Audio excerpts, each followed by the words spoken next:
Please,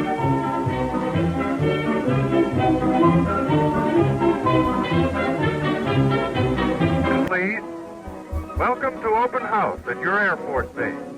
We're glad you're here so you can know your Air Force better.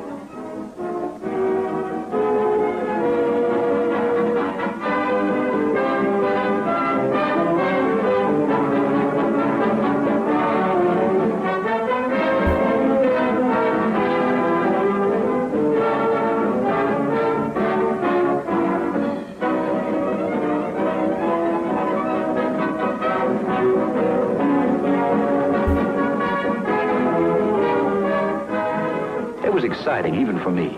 The only trouble was, little Jimmy expected me to know a lot of things I didn't know.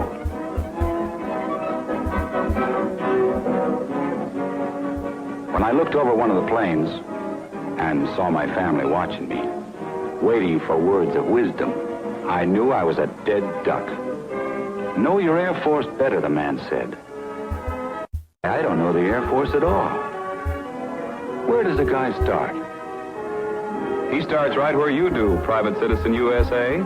Having fun, even though I felt a little ashamed of my low Air Force IQ. Then little Jimmy tugged at me, and he pointed out something different. I brightened up. This I knew. It was a guided missile. I remembered the stories I'd read about guided missiles, and the exciting newsreels I'd seen showing experiments with them. I remembered seeing a film showing JB-2 rocket experiments at the Air Force Proving Ground Command in Florida. After a guided missile is launched, a jet fighter plane is assigned to shoot it down.